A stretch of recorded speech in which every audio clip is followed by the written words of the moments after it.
Buenas noches, doctor. Buenas noches, doctor.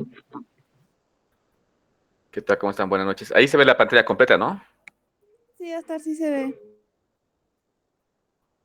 Mariana, ¿dónde estás? ¿En La Paz estás? Aquí estoy, doctor. Ya sé que estás ahí. ¿Dónde? ¿Pero en qué parte? ¿En mi cuarto? ¿En La Paz? No, en mi cuarto. Ah, ya. Bien, entonces vamos a comenzar con la segunda clase.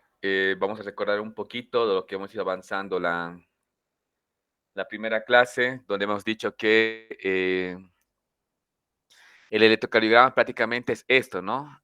El electrocardiograma es esto, del, son los complejos de sístole y diástole y sístole, ¿no? Es lo que habitualmente es el corazón. El corazón es como un reloj. Dame un segundo.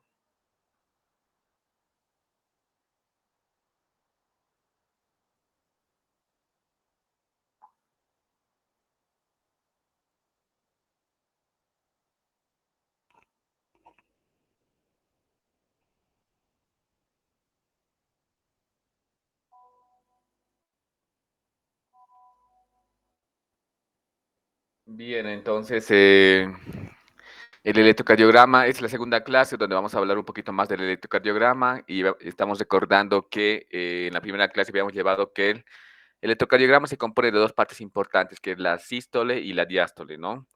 La sístole es la contracción de los ventrículos y prácticamente está representado por el complejo QRS y la onda T, ¿no? La onda T. Y en cambio la diástole está la contracción de las aurículas está representado por la contracción de las aurículas está representado por la onda P, ¿no? Ya habíamos visto que la onda P, que la aurícula tiene unas paredes pequeñas y aparte las aurículas son pequeñas, entonces por eso la onda era más pequeña, ¿no? En cambio, en el ventrículo, la contracción ventricular está realizada por el complejo QRS y la dilatación ventricular estaba formada por la onda T, ¿no? Eh, entonces se ven las ondas, el complejo QRS y la onda T se ve más grande, más voluminoso, obviamente porque las paredes del ventrículo son más grandes y son más voluminosos, por eso tenía estas características. Y prácticamente donde habíamos dicho que la clave para entender lo que es el electrocardiograma era ver estos cuadraditos pequeños, ¿no? Era conocer estos cuadraditos pequeños, ¿no? A lo largo a lo largo vamos viendo el tiempo y a lo alto los milivoltios, el voltaje, ¿no? La energía. Los milivoltios es a lo largo, ¿no? Cada cuadradito, y como ya vamos a ver más adelante, tiene un determinado significado. Entonces, acá estamos viendo un electrocardiograma normal. Habíamos dicho que la historia clínica en el hospital nos pide lo siguiente. La historia clínica en el hospital nos pide lo siguiente. Nos pide que describamos la onda P, nos pide que describamos el intervalo PR, nos pide que describamos el complejo QRS, nos pide que describamos el segmento ST, bueno, el intervalo QT, la frecuencia cardíaca, el eje y el segmento ST, que ya lo vamos a ir desarrollando, ¿no? Ya en la anterior clase habíamos desarrollado la onda P, el complejo QRS y hemos desarrollado el intervalo PR, ¿no? Y vamos a continuar desarrollando. ¿Se dan cuenta? Ya en la anterior clase habíamos hecho 1, 2 y 3. Nos falta 1, 2, 3, 4, ¿no? Que ya lo vamos a ir viendo qué significa cada uno.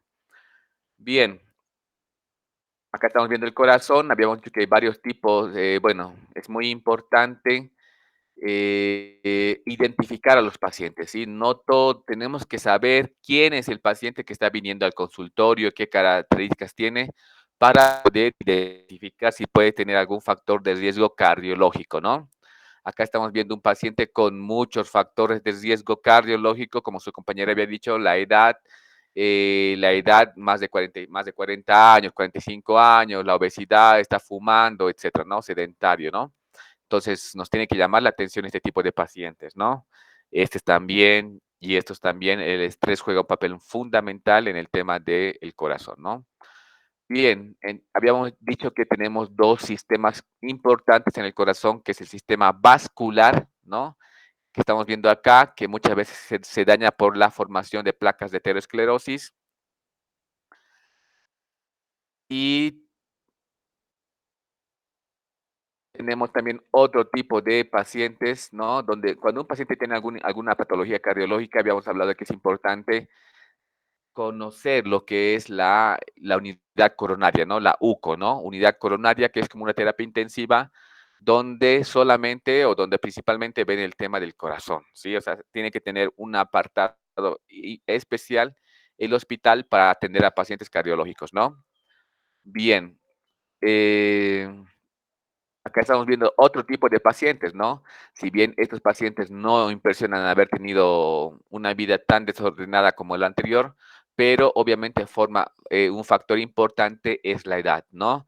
Generalmente en las personas de mayor edad encontramos no el infarto, no la alteración del sistema vascular, sino que encontramos alteración del sistema de conducción, del sistema eléctrico del corazón, lo cual se traduce en arritmias, ¿no? Se traduce en arritmias. En esta situación estamos viendo también otro fenotipo de una mujer joven, ¿no? Veintitantos años, que si bien no tuvo ninguna alteración congénita del corazón, obviamente estamos viendo que puede ser que esté padeciendo una crisis de angustia que simula muchas veces un dolor o molestias parecidas a las que vienen del corazón, ¿no? Entonces, no siempre todo es cardíaco, ¿sí? No siempre todo lo que todo dolor que viene del pecho es de origen cardiológico, no siempre, ¿sí? Y la gran mayoría no es. Bien, igual estamos viendo acá una mujer joven, ¿no? Que puede venir con algún problema en la región precordial, en la región del corazón. Sí, pero en la región del tórax, ¿no? Y no vamos a pensar que es el corazón, ¿no? No vamos a pensar que es el corazón, sino que tal vez en esta situación pensemos que la paciente tuvo un trauma, un golpe, una neuralgia, ¿no? Un golpe muscular. Saben que en la pared del tórax tenemos huesos, tenemos músculo, tenemos piel, tenemos nervios, vasos sanguíneos, ¿no? Entonces puede ser una neuralgia, algún traumatismo, etcétera, ¿no? No impresiona que el problema del dolor en el pecho sea de origen cardiológico, ¿no? Bien. Y hay personas que tienen de todo, ¿no?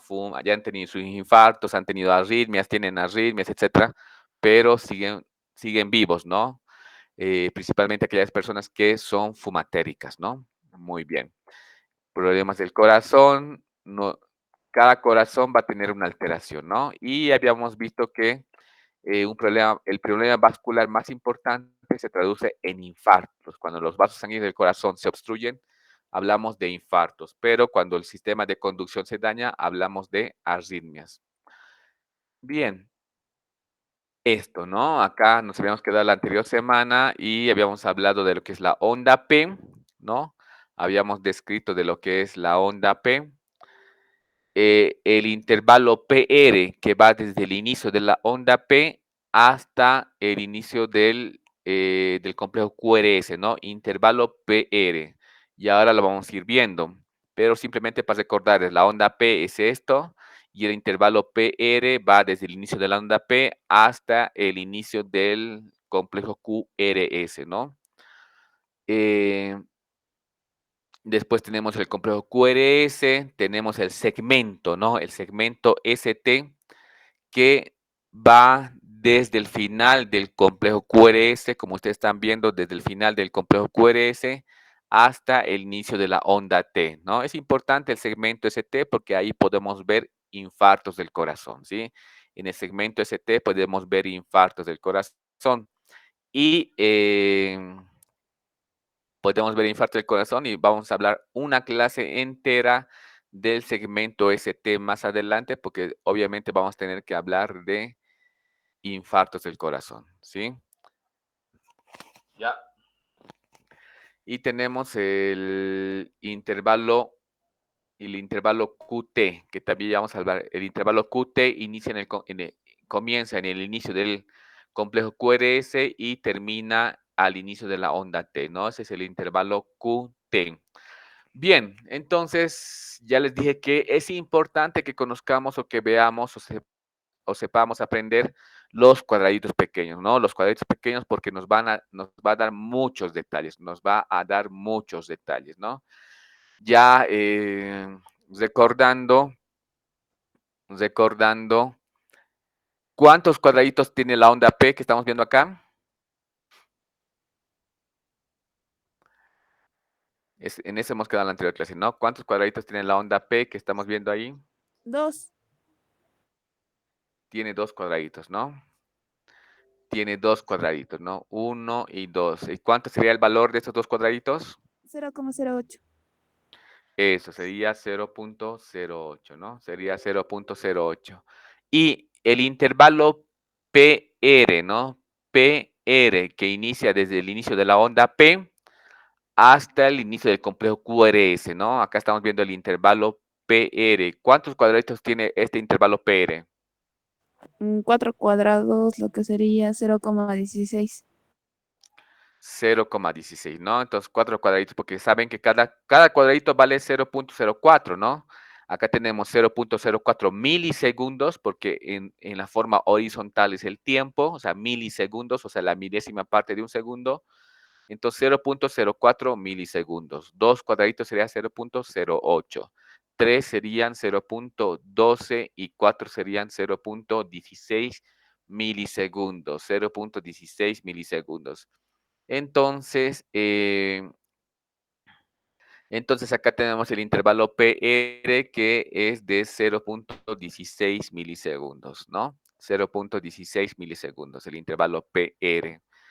Bien, ahora vamos a ver los valores normales para ver si realmente está dentro de lo normal, porque por ahí puede ser que la onda P sea más pequeña o sea más grande. Vamos a ir viendo los valores normales. Este complejo QRS, ¿cuántos cuadraditos pequeños tiene? El complejo QRS inicia acá y termina acá. ¿Cuántos cuadraditos pequeños tendrá? 2,5. Sí, ¿no? Tiene 1, tiene 2 y tiene la mitad de un tercer cuadradito, ¿no? Tiene 2 cuadraditos y medio. ¿Eso cuánto vale? 0,10. 0,10, ¿no? 0,04 más 0,04 sería 0,08 más 0,2 más 0,02 sería 0,10, ¿no? 0,10 milisegundos, ¿no? Que está dentro de lo normal, ¿sí? Bien, entonces poco a poco vamos a ir aprendiendo. Lo que les quiero mostrar acá también es el segmento ST. Fíjense, el segmento ST termina, bueno, comienza al final del complejo QRS y finaliza al inicio de la onda T. Ese es el segmento ST. Y si nos damos cuenta, el segmento ST está plano, ¿sí? Está plano. Es por eso que hablamos de un segmento ST isodifásico. Segmento ST isodifásico. ¿Qué significa eso? Isodifásico significa, ustedes saben que el sufijo iso significa igual, ¿no? Entonces, significa que tanto hacia arriba como hacia abajo está igual. En pocas palabras, se encuentra plano, ¿no? Eso se llama isodifásico, que no tiene ni fuerza, no tiene voltajes hacia arriba, no tiene ni voltajes hacia abajo, o sea, está plano. Eso significa isodifásico. Ya les dije que el segmento ST es muy importante para el tema de los infartos, ¿no? En este caso, lo normal es que esté plano. Lo normal sería que esté plano. Cuando está hacia arriba, ya no estuviera, digamos que estuviera hacia arriba o hacia abajo, ya no hablaríamos de isodifásico, ¿no? O sea, en el sentido de que estuviese no recto, sino oblicuo, u oblicuo hacia arriba, u oblicuo hacia abajo. Entonces, ya no sería isodifásico. Ahí estuviéramos hablando de que puede tener un infradesnivel o puede tener un supradesnivel, etcétera, ¿no? Ya les dije que es importante para el tema de los infartos. Muy bien. Entonces, eso es lo que hemos visto en la anterior clase, ¿no? Estamos recordando lo que hemos visto en la anterior clase para que se les refresque la memoria.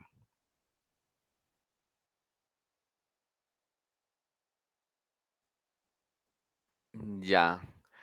Entonces ya le dije que un cuadradito pequeño vale 0.04 milisegundos, dos cuadraditos vale 0.08 milisegundos, 2,5 vale 0.10 milisegundos, 3 0.12, 4 0.16. Los cuadraditos hacia arriba, los cuadraditos hacia arriba o hacia abajo valen 1 milivoltio, ¿no? Acá yo tengo 1 milivoltio, 2 milivoltios, 3 milivoltios, 4 milivoltios, ¿no? O menos 1 milivoltio, menos 2, menos 3, menos 4, ¿no? Entonces, hacia arriba es el voltaje y hacia lo horizontal es el tiempo, ¿no? En milisegundos. Mucho ya les dije que más vamos a hablar del tiempo, ¿sí? Muy poco nos vamos a fijar del voltaje. En algunas situaciones es importante ver el voltaje, pero más que todo vamos a hablar sobre los cuadraditos hacia lo largo, o sea, hacia el tiempo, ¿no? En este caso, habíamos anotado que la onda P valía 0.08 milisegundos, el intervalo PR 0.16 milisegundos, el QRS 0.10 milisegundos y el segmento ST estaba isodifásico, ¿no? Entonces, sí estaba isodifásico, ¿no? Bien.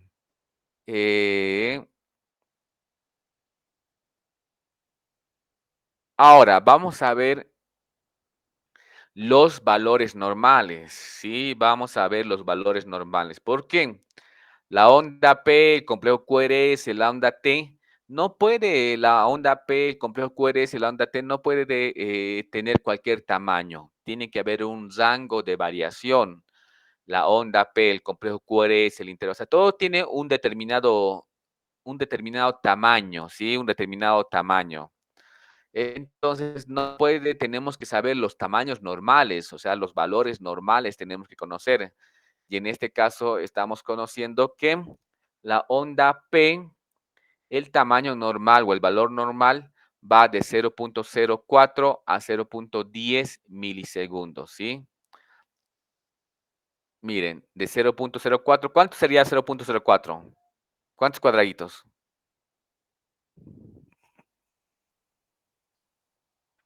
0.04 sería un cuadradito, ¿no? O sea, el tamaño normal de la onda P va desde un cuadradito hasta, ¿cuánto es 0.10 milisegundos? ¿Cuántos Dos cuadraditos? cuadraditos y medio. Eso, 2 cuadraditos y medio, ¿no? Entonces, la onda P va desde un cuadradito, lo normal es que tenga un tamaño de un cuadradito a 2 cuadraditos y medio, ¿sí? La onda P que hemos visto en nuestro electrocardiograma, ¿cuántos cuadraditos tenía? ¿Cuánto valía? ¿Se recuerdan? ¿Cuánto valía este, esta onda P? ¿Cuánto valía? 0.08, ¿no? 0.08 milisegundos. Entonces, si nuestra onda P valía 0.08 milisegundos, se encuentra dentro del rango normal, porque el rango normal va desde 0.04 a 0.10. Entonces, se encontraba en el rango normal, ¿sí? Se encontraba en el rango normal. Entonces, el tamaño de esa onda P estaba normal, ¿sí? No estaba ni muy grande, ni muy larga, ni muy pequeña, ¿sí? Ni muy grande, ni muy pequeña la onda P. Estaba en el valor normal.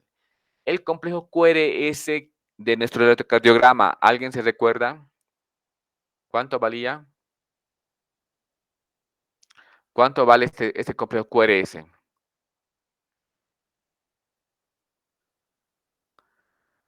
¿Cuánto valía? ¿Cuántos cuadraditos tenía?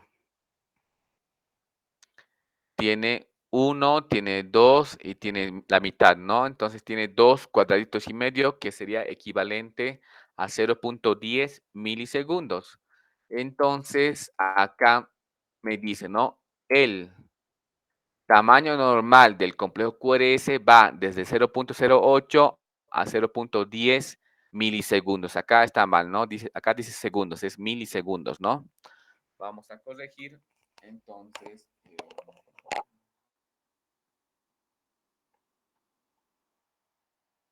es 0.10 milisegundos, ¿sí?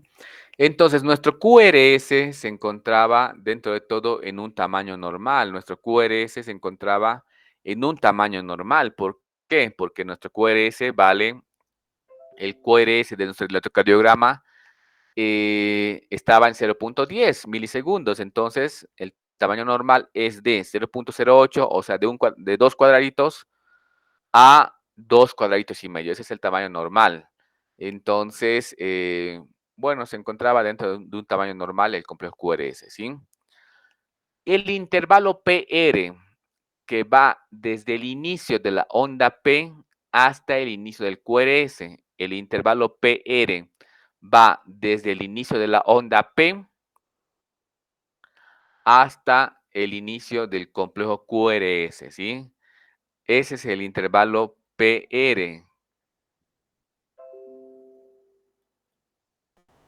El intervalo PR va desde el inicio de la onda P hasta el inicio del complejo QRS. ¿Alguien se recuerda cuántos cuadraditos tenía nuestro electrocardiograma? 5 cuadraditos por cada cuadrado grande, creo que era. Ya, entonces, fíjense. Entonces, el intervalo PR comenzaba acá, ¿no? Y dice, ¿qué es un intervalo? El intervalo PR va desde el inicio de la onda P hasta el inicio del complejo QRS. Entonces tenía 1, 2, 3, 4. ¿Cuánto es en milisegundos? 4 cuadrados pequeños. 0,16. 0,16. Entonces acá el intervalo PR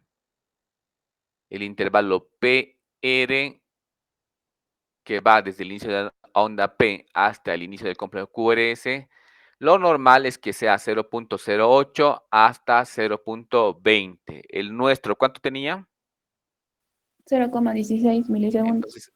Entonces estaba dentro o está dentro del rango de la normalidad. Sí, está dentro del rango de la normalidad. ¿Sí? Ya. Y el segmento, bueno, ahora vamos a hablar del segmento CT, pero prácticamente hemos visto el valor normal de la onda P, hemos visto el valor normal del complejo QRS y hemos visto el valor normal del intervalo PR, ¿no? Del intervalo PR. Entonces, no pueden tener cualquier tamaño, ¿sí? No pueden tener cualquier tamaño las ondas, tienen que tener un tamaño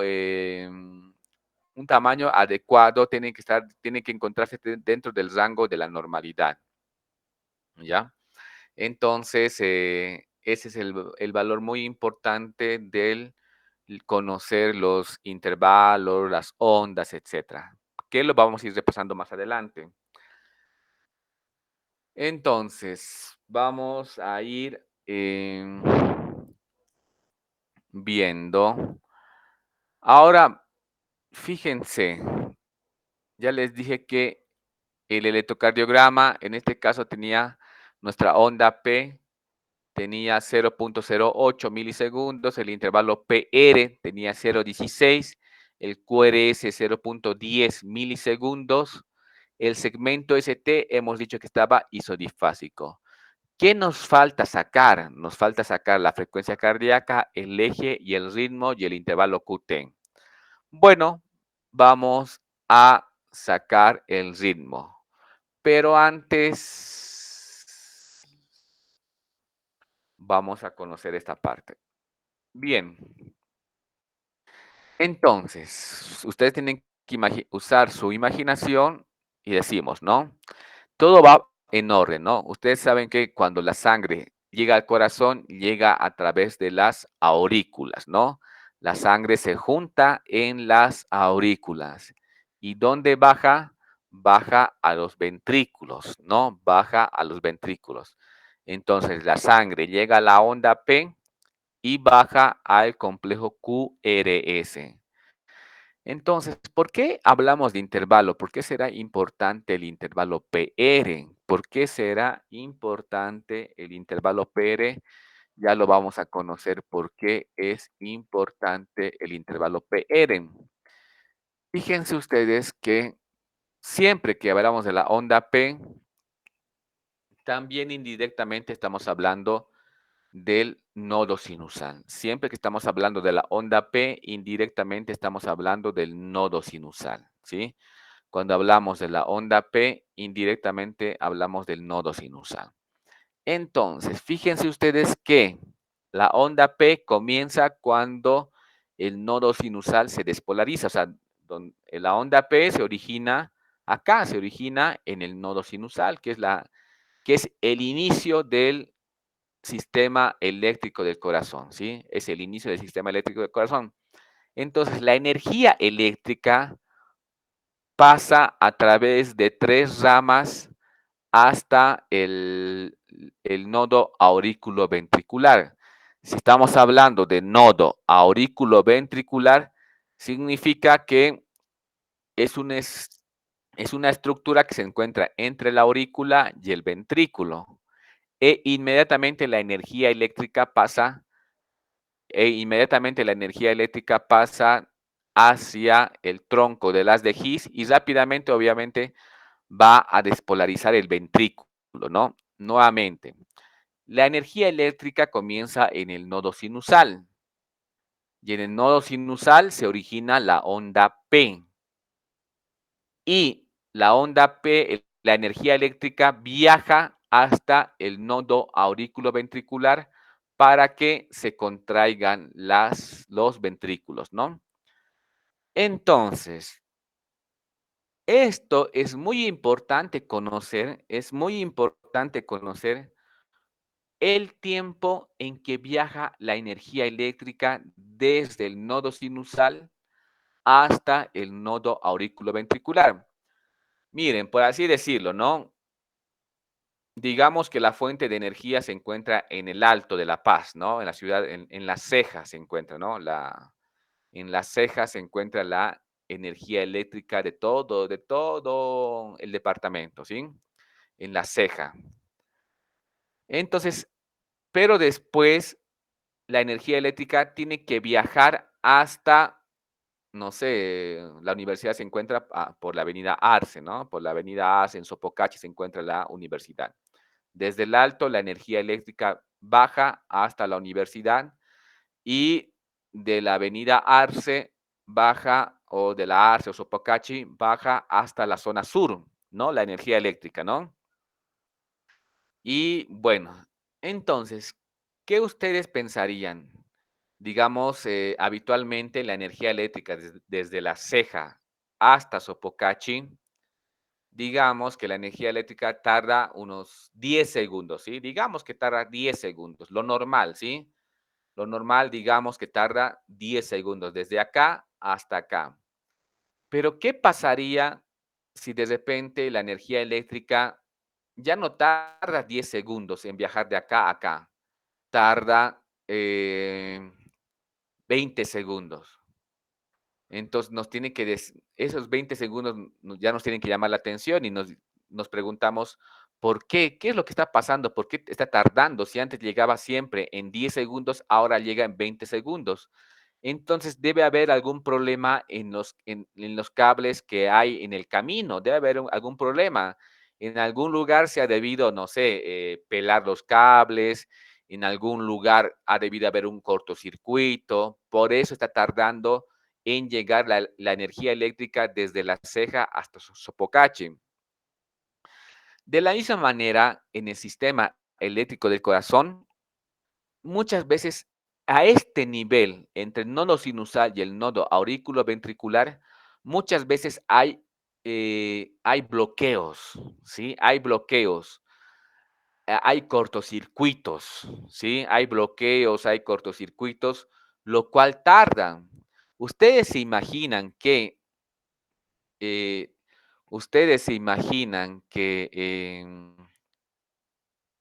por X o Z motivos por X o Z motivos, haya un retraso entre el nodo sinusal y el nodo auriculoventricular, si el corazón, si el latido del corazón es tuc, tuc, tuc, tuc, eso es lo normal. Pero si hubiera un bloqueo sería tuc, tuc, tuc, tuc.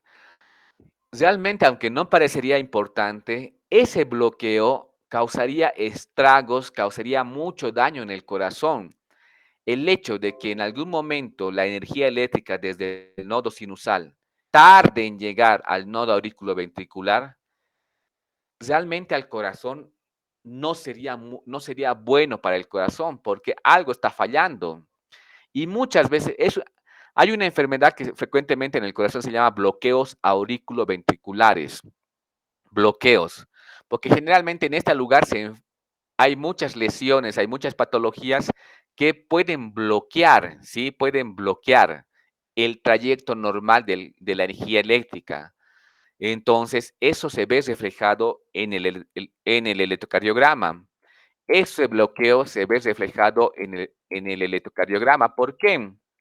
Ya les dije, desde acá, sí, muchas veces acá comienza el inicio del nodo sinusal, la actividad eléctrica despolariza, o bueno, la actividad eléctrica comienza acá.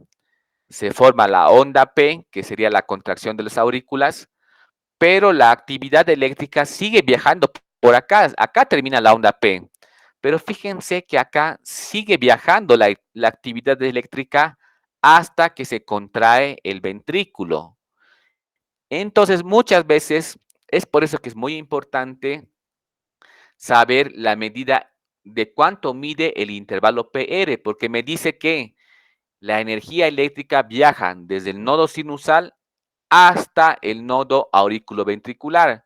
Y cuando hay bloqueos, ya hemos dicho que el tamaño normal del intervalo PR es de 0.08 a 0.20, pero muchas veces este intervalo PR puede ser que no mida 0.20, mida 0.24, 0.28, 0.32, ya vamos a ver ejemplos, pero si el intervalo PR mide más de 0.20, me está diciendo que hay un bloqueo, que hay un cortocircuito, algo está pasando en la energía eléctrica que viaja desde la ceja hasta Sopocachi, digamos, desde la ceja hasta Sopocachi. Algo está pasando y yo me puedo dar cuenta con un electrocardiograma. Ah, ¿por qué la energía eléctrica está tardando mucho en viajar desde el inicio de la onda P hasta el inicio del complejo QRS o desde la aurícula hasta el ventrículo? ¿Por qué está tardando? Entonces,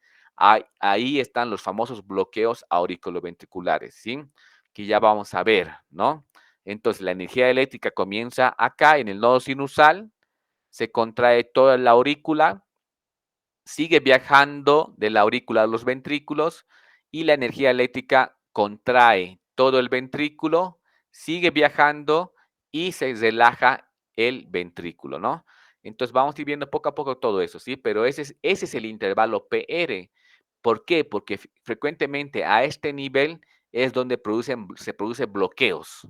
Se producen bloqueos, cortocircuitos, etcétera, donde el corazón comienza a viajar la actividad eléctrica de forma más lenta, ¿sí?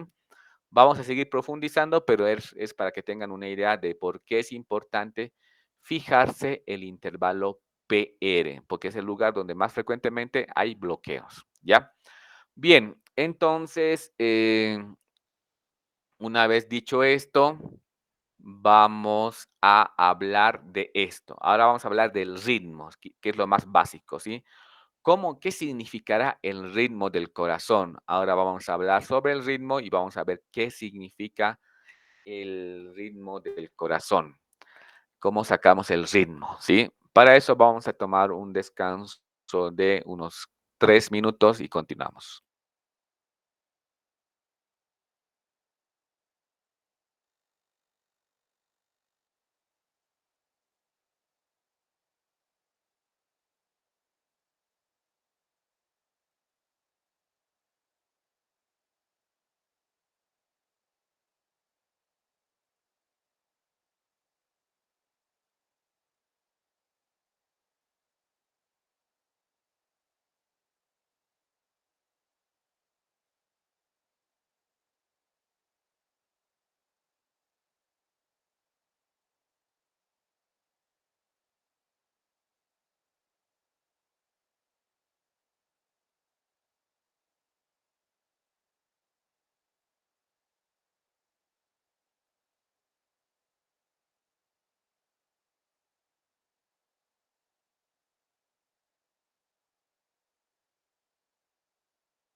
Bien, entonces continuamos. Ahora vamos a crear el ritmo, ¿sí? Porque es importante el ritmo. Ustedes saben que el corazón, desde siempre tienen que ustedes utilizar un reloj, ¿sí? Siempre tienen que utilizar un reloj, porque el reloj nos marca el ritmo. El reloj nos marca un ritmo. ¿Y qué es el ritmo? Principalmente es una secuencia coordinada, ¿no? O descoordinada. Vamos a ver acá. Eh,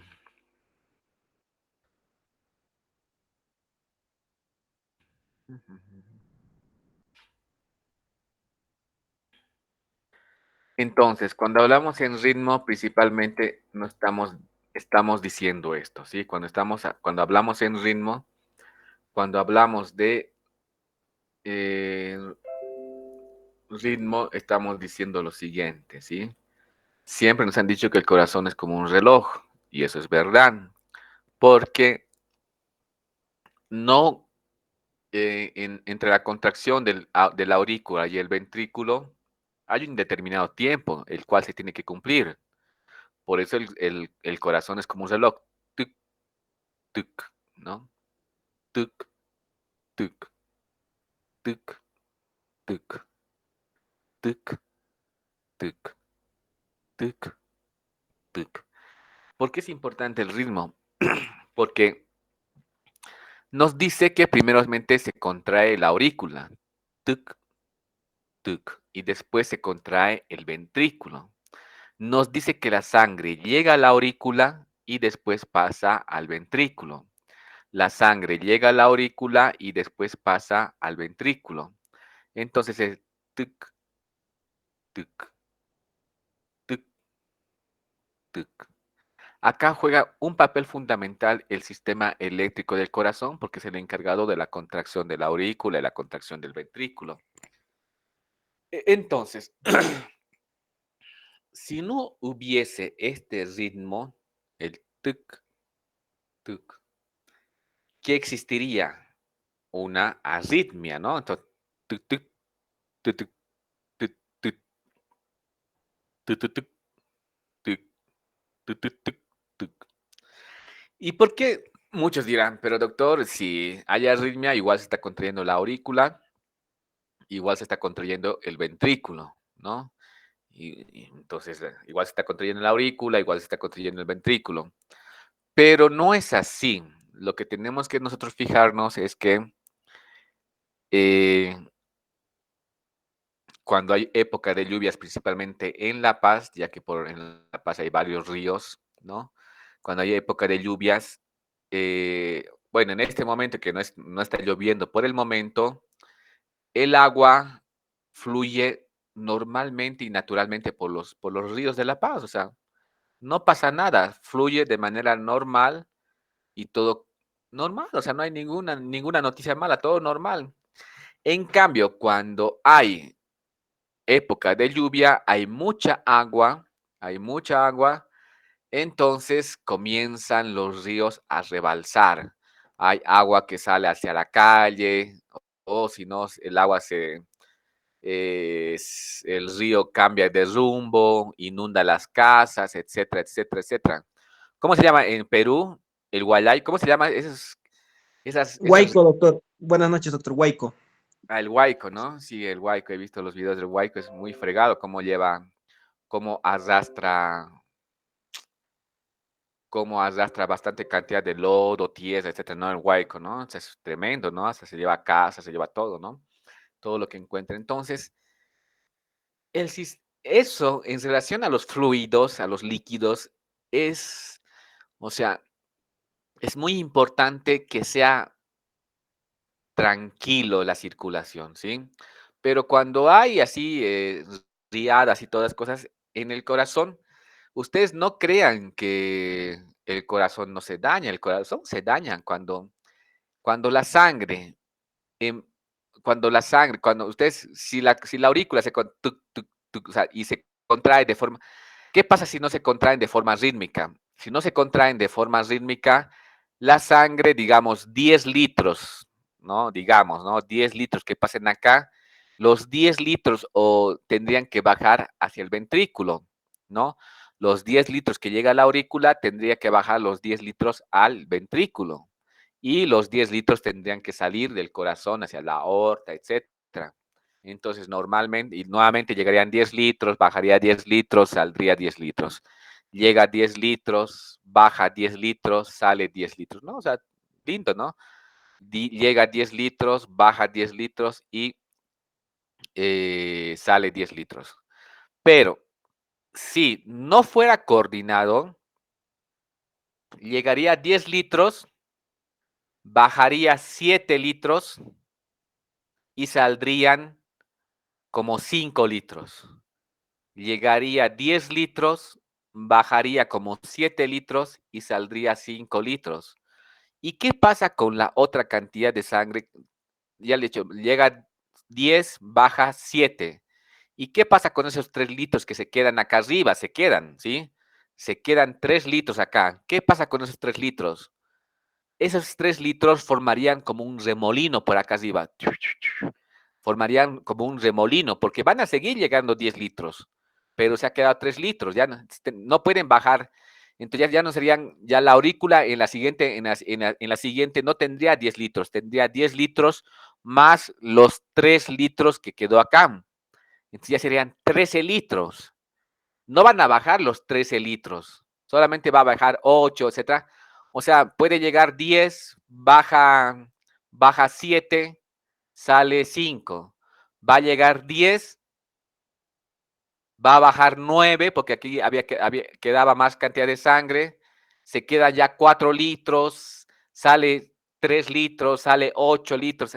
O sea, todo un desorden. Y ese desorden, esa turbulencia que se genera con el exceso de sangre, esa turbulencia que se genera con esos remolinos que se generan con el exceso de sangre, van a dañar las paredes del corazón, van a dañar las paredes de la aurícula, van a dañar las paredes de los ventrículos, es que es mucha sangre, van a dañar, o sea, el endocardio lo va a dañar, es como si tuviésemos nosotros una herida, va a dañarlo. Y cuando se forman heridas acá en la cara interna del corazón, cuando se van formando heridas, por más pequeñitas que sean, ustedes saben que las heridas van a exponer, o sea, siempre las heridas que tenemos en el cuerpo, siempre va a aparecer una zona roja, ¿no? O sea, como que algo de sangre va a salir por las heridas. Entonces, el corazón, por así decirlo, va a sangrar un poquito, o sea, como si tuviera una herida. Y en esas, y inmediatamente sangra un poquito el corazón, se van a activar el sistema de coagulación y se van a formar trombos, se van a formar coágulos. Y por eso suceden los trombos y por eso sucede los ACVs. ¿Qué es el ACV? ¿Qué es el ACV? Accidente. Accidente cerebrovascular. Ya.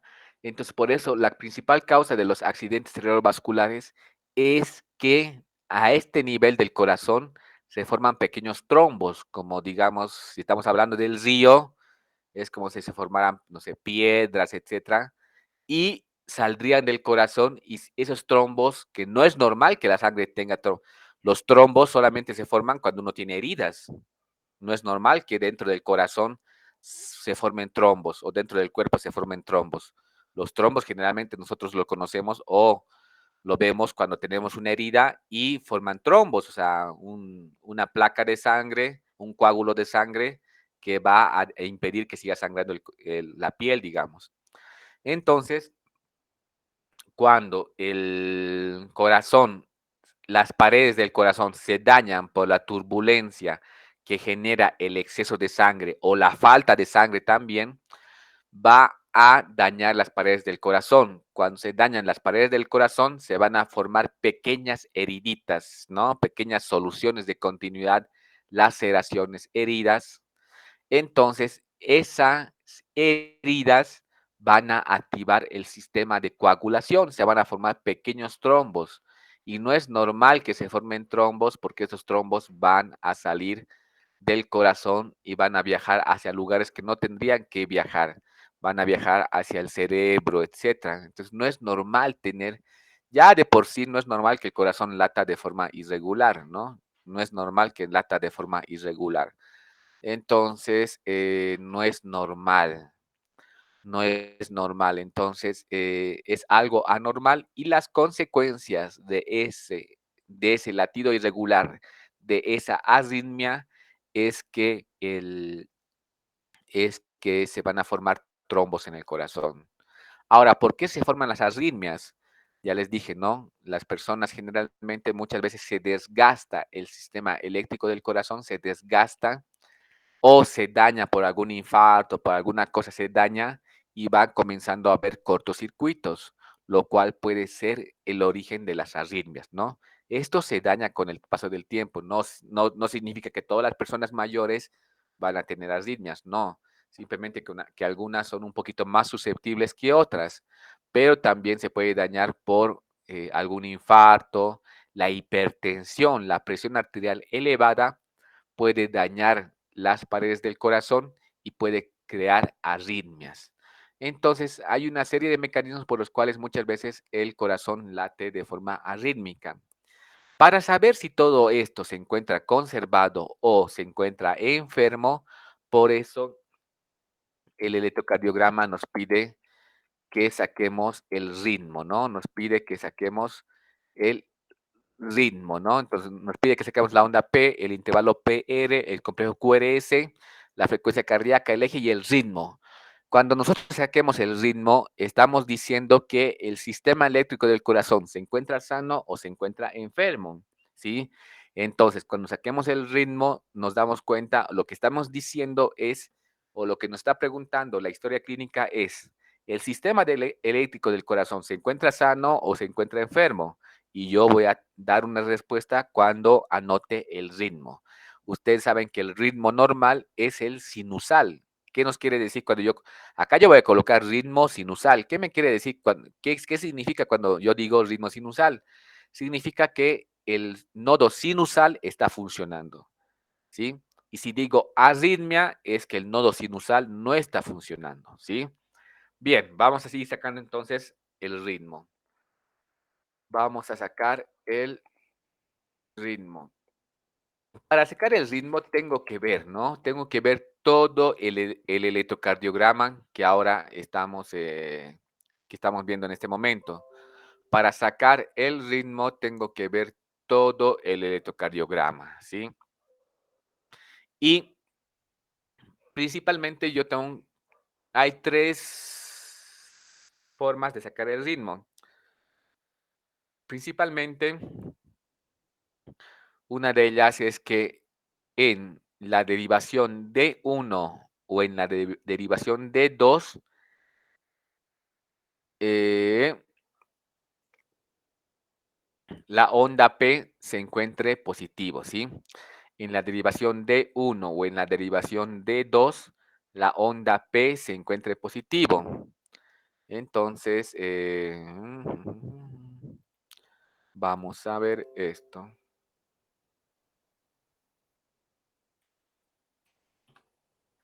Ya.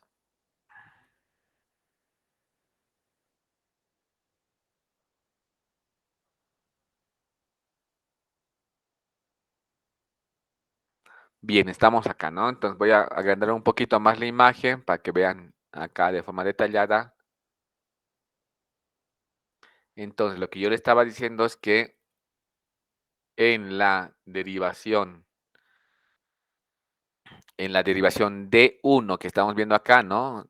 Ahora vamos a hablar de derivaciones antes, entonces.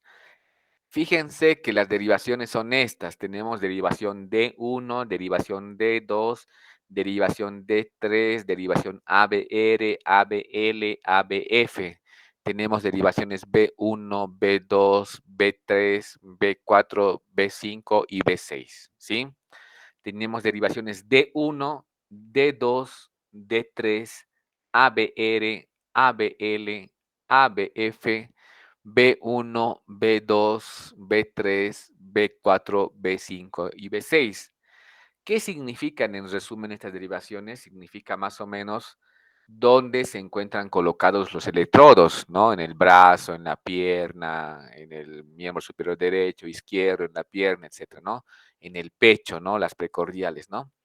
Entonces, no es tan importante que en este momento repasemos, simplemente ustedes tienen que saber que esas son las derivaciones, ¿sí? Entonces, eh, son las derivaciones. ¿Cuántas derivaciones tenemos? Tenemos 1, 2, 3, 4, 5, 6, 7, 8, 9, 10, 11, 12. 12 derivaciones tenemos, ¿no? D1, D2, D3, ABR, ABL, ABF, B1, B2, B3, B4, B5 y B6, ¿sí? Entonces, como les decía, si yo quiero saber si el nodo sinusal está funcionando, tengo tres formas de ver el nodo, de verlo al nodo sinusal. Primeramente, ya siempre les dije que la onda P, el nodo sinusal se encuentra en la aurícula derecha. El nodo sinusal se encuentra en la aurícula derecha. Si estamos hablando de aurícula, siempre todo lo que hablemos de aurícula lo tenemos que relacionar con la onda P. Todo lo que hablemos de aurículas lo relacionamos con la onda P. Todo lo que hablemos de aurículas principalmente lo relacionamos con la onda P. Entonces, en una primera instancia nos dice, para saber si el ritmo es sinusal, la onda P en la derivación D1 o en la derivación D2 tiene que ser positivo. Positivo significa que tiene que irse hacia arriba. Negativo significaría que que se dirige hacia abajo. Positivo se dirige hacia arriba y negativo se dirige hacia abajo. Como en este caso estamos viendo que se dirige hacia arriba, entonces en la derivación D1 o D2 es positivo, ¿sí? Es positivo. Principalmente en la derivación D1, ¿sí? Es positivo, ¿no? También nos dice, pero la onda P tiene que estar negativa en la derivación ABR, ¿sí? Entonces, la onda P tiene que estar negativa en la derivación ABR. Y como se fijan ustedes acá, acá tengo una onda P negativa, acá tengo una onda P negativa y tengo una onda P negativa. Entonces, en la derivación ABR es negativa y en la derivación D1 o D2, D2 es positiva, ¿sí? Entonces, eso es un criterio para decir, este electrocardiograma se encuentra en ritmo sinusal, ¿sí? Otro criterio para ver si estamos en ritmo sinusal es que los intervalos entre R y R sean iguales, ¿sí? ¿Qué significa intervalo? El intervalo significa la distancia entre dos ondas R, ¿no?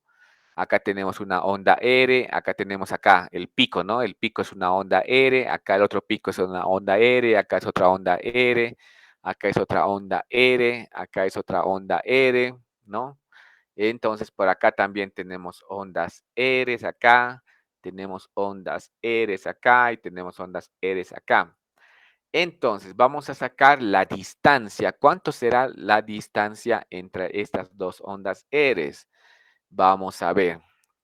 Ya les dije que cada cuadradito grande contiene 5 cuadraditos pequeños, ¿no? Eso ya lo habíamos dicho. Cada cuadradito grande, acá estamos viendo un cuadradito grande, contiene 5 cuadraditos pequeños, ¿no? Entre esta onda R y esta onda R, ¿cuántos cuadraditos grandes hay?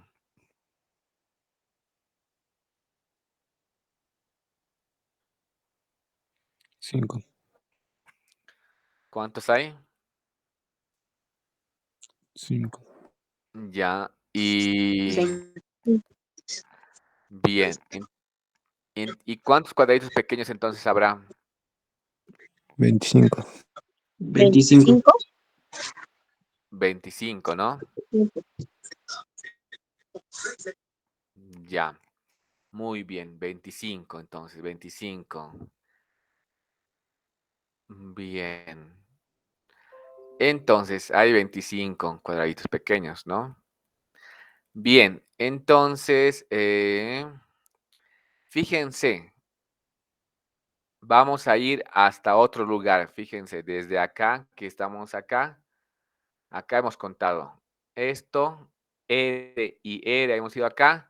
Supuestamente, ¿qué nos dice la segunda regla? Que la distancia entre onda y R y R tiene que ser igual en todo el electrocardiograma, ¿sí? ¿Qué nos quiere decir? Que la onda R y R tiene que ser tienen que haber la misma distancia en todo el electrocardiograma. Obviamente vamos a practicar mucho más, pero ahora vamos a ir viendo.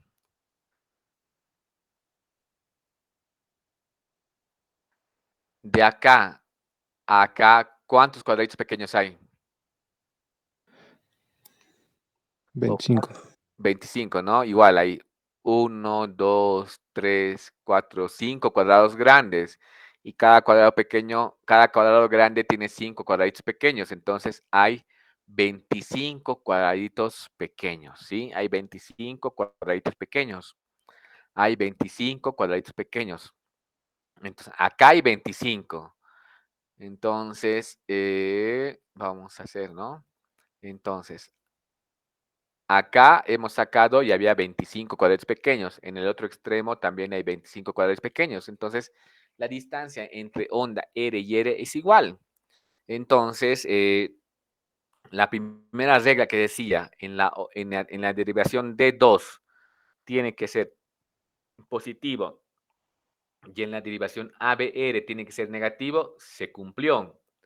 También nos decía, la segunda regla nos decía que entre onda R y R tiene que tener la misma distancia. Acá tenía 25 y acá también tenía 25, acá también va a tener 25, acá también va a tener 25, etcétera. O sea, tiene, simplemente yo lo estoy resumiendo para hacerlo más rápido, que acá tiene 25 cuadrados pequeños, acá abajo tiene 25 cuadrados pequeños, ¿sí? Si contamos también acá arriba, fíjense, acá vamos a contar ondas Eres, fíjense. Vamos a contar ondas Eres ahí arriba. Entonces,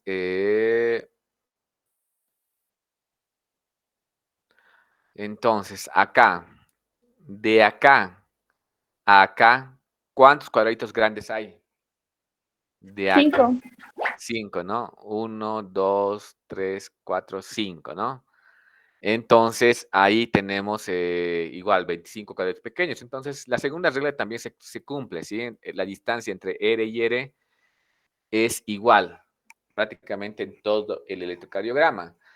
Entonces, la primera regla nos dice que sí, la segunda regla también nos dice que sí, y por último, la tercera regla nos dice que, la tercera regla lo que nos dice es que para hablar que un electrocardiograma tenga ritmo sinusal, tenemos que ver que la onda P siempre preceda al complejo QRS. La onda P preceda al complejo QRS. Acá, fíjense, la onda P precede al complejo QRS. Acá en la derivación D2, la onda P precede al complejo QRS. La onda P precede al complejo QRS. En este otro latido, la onda P precede al complejo QRS. En la derivación D3, la onda P precede al complejo QRS. La onda P precede al complejo QRS. La onda P precede al complejo QRS. En ABR, la onda P, que es negativa, precede al complejo QRS. La onda P, que es negativa, precede al complejo QRS. La onda P precede al complejo QRS. En ABL, fíjense ustedes que en ABL no se ve muy bien la onda P, ¿sí? No se ve. Eso no significa que no exista. Simplemente por la disposición de los electrodos, como que no genera voltaje, ¿sí? Pero no significa que no exista, ¿sí? Acá yo no veo onda P, claramente no lo veo, pero yo tengo que imaginarme si allá está, acá también tiene que haber, o sea, no, ya vamos a aclarar eso, ¿sí? Pero en este momento no lo veo, entonces, no. Pero en ABF la onda P precede al complejo QRS, la onda P precede al complejo QRS, la onda P precede al complejo QRS. Vamos a irnos por acá. Acá en B6, la onda P precede al complejo QRS, la onda P precede al complejo QRS. En B5, la onda P precede al complejo QRS, la onda P precede al complejo QRS. Entonces, prácticamente en todas las derivaciones, la onda P precede al complejo, la onda P precede al complejo QRS, la onda P precede al complejo QRS, etc. Entonces yo digo, entonces ya tengo los 3 criterios para decir que esto tiene ritmo sinusal. Entonces, si yo tengo todo esto, me tengo que imaginar que el sistema eléctrico del corazón está funcionando. Si yo tengo todo eso, lo que dije, si tengo todo eso, me tengo que imaginar que el sistema eléctrico del corazón está funcionando, el nodo sinusal, el nodo auriculoventricular, todo. Entonces, tengo un ritmo sinusal, ¿sí? Tengo un ritmo sinusal. Entonces, el nodo sinusal está funcionando. Este paciente no tiene arritmia, está latiendo de forma normal su corazón, ¿sí? Entonces, ese es un criterio de ritmo sinusal. Son los 3 criterios para ver el tema del ritmo sinusal. Por último, vamos a sacar la frecuencia cardíaca. Obviamente, vamos a seguir repasando bastante de cómo sacar el ritmo, ¿sí? Pero vamos a repasar poco a poco todo, ¿sí? Lo último que les digo es cómo sacar la frecuencia cardíaca. ¿Cómo sacar la frecuencia cardíaca? Ustedes saben que la frecuencia normal del corazón es de 60 a 100, ¿no? Es la frecuencia normal del corazón, 65, 70, 80, 90, 100, ¿no? La frecuencia normal del corazón.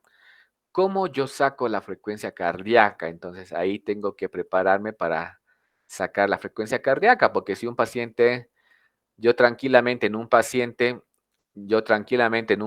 quiero saber cuánto está su frecuencia cardíaca, agarro mi fonendoscopio, le coloco en el pecho y voy contando cuántos latidos tiene en un minuto, ¿no? Para yo saber cuánto, sin necesidad del electrocardiograma, cuántos latidos por minuto tiene mi paciente. Entonces yo agarro el fonendoscopio, le coloco en su pecho y voy contando cuántos latidos tiene en un minuto, ¿no? Entonces, esa es la forma de cómo sacar la frecuencia cardíaca. Pero en el electrocardiograma también yo puedo sacar la frecuencia cardíaca. En el electrocardiograma también yo puedo sacar la frecuencia cardíaca. Y una de las formas más comunes o más simples para sacar la frecuencia cardíaca, hay 3 formas, ¿sí? Una de las formas más simples es principalmente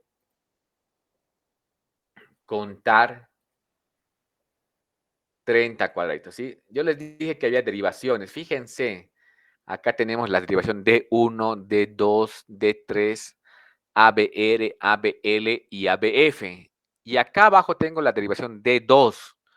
Pero fíjense que estas derivaciones, miren, la ABF termina acá. En cambio, la derivación D2 no termina acá.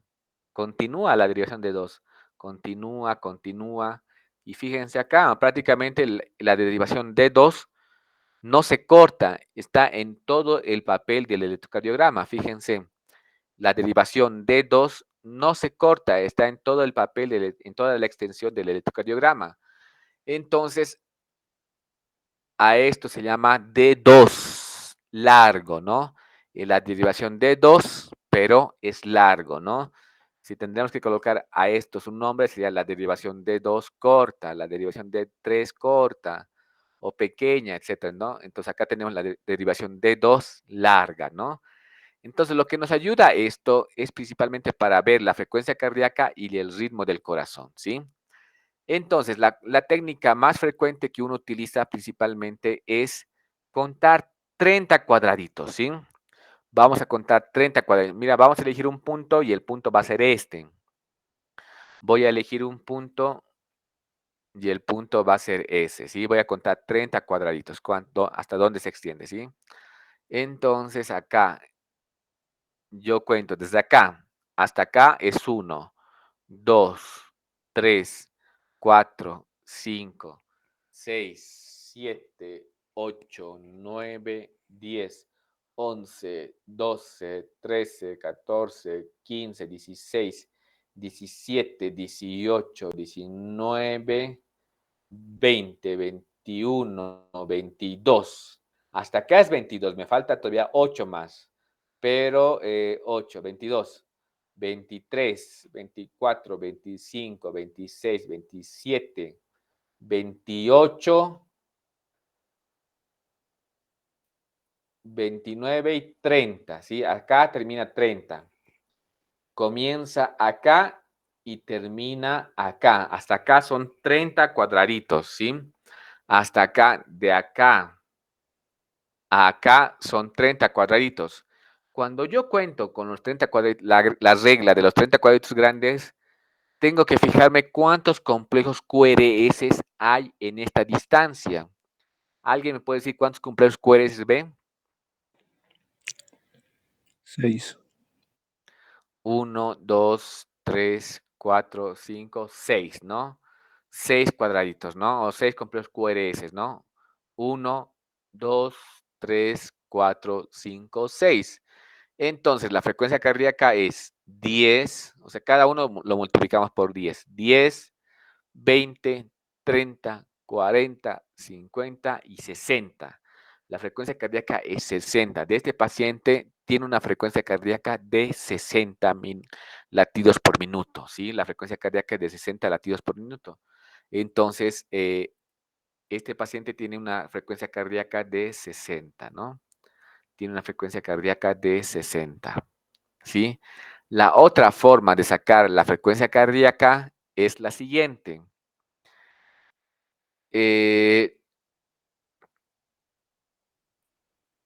Vamos a elegir ondas R y R, ¿sí? Vamos a elegir ondas R y R. La siguiente forma de sacar la frecuencia cardíaca es contar cuántos cuadraditos pequeños hay desde una onda R hasta la siguiente onda R. ¿Cuántos cuadraditos pequeños ustedes ven? De acá a acá, ¿cuántos cuadraditos pequeños tendrá? ¿O cuántos cuadraditos grandes tiene? De acá a acá. 5. Tiene 1, 2, 3, 4, 5. Y cada cuadradito grande tiene 5 cuadraditos pequeños. En total serían 25 cuadraditos pequeños, ¿no? Entonces ustedes tienen que agarrar su calculadora y dividir 1500 entre 25. ¿Cuánto les da? A ver, dividan.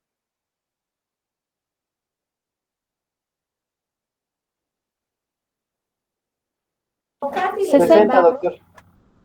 1500 dividido entre 25 igual 60, ¿no? Entonces, dan cuenta que al contar acá abajo los 30 cuadraditos, hemos dicho que había 6 complejos QRS y por ende la frecuencia cardíaca era 60.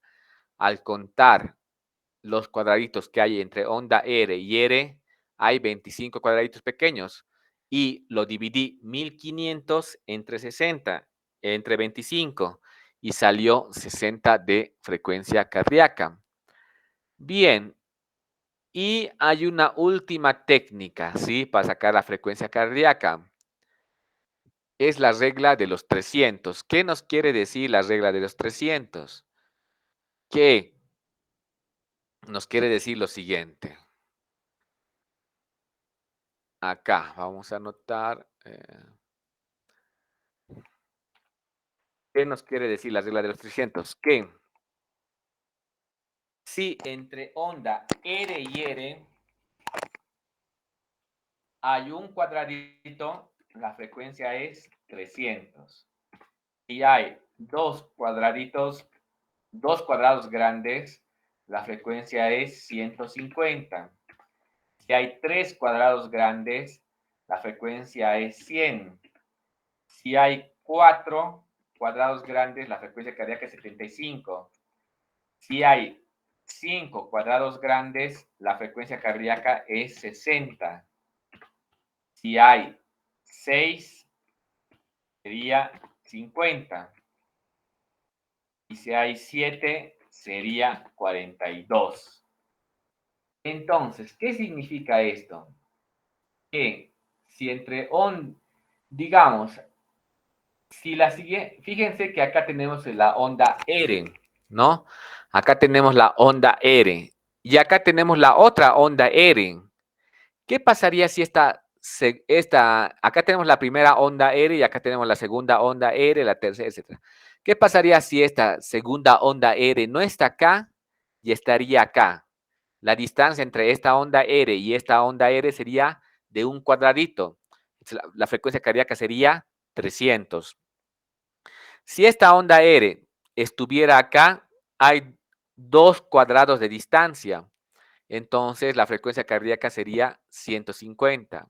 Si esta onda R estuviese acá, entonces habría 1, 2, 3 cuadrados de distancia y la frecuencia cardíaca sería 100. Y así sucesivamente.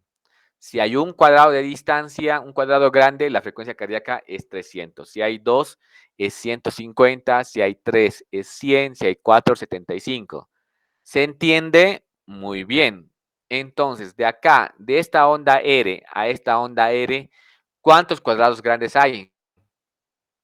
25. 5, doctor. 5 cuadrados grandes. Entonces, ¿cuánto es la frecuencia cardíaca? 60.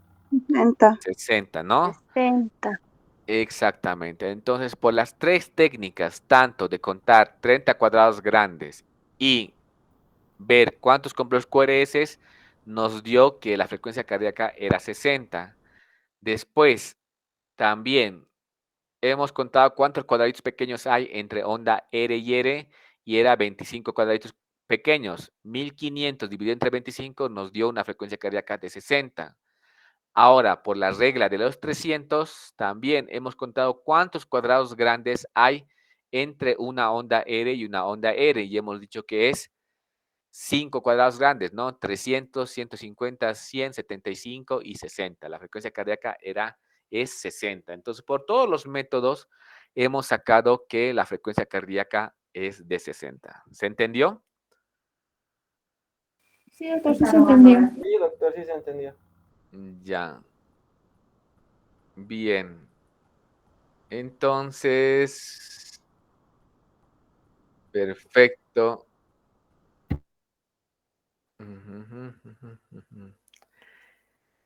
Carmen Pari, ¿estás acá?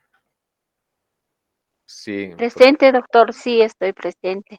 Ya, muy bien. Listo. Nos vemos, chicos. Hasta luego. Buenas Hasta noches, luego, doctor. Gracias, Buenas doctor. noches. Muchas gracias.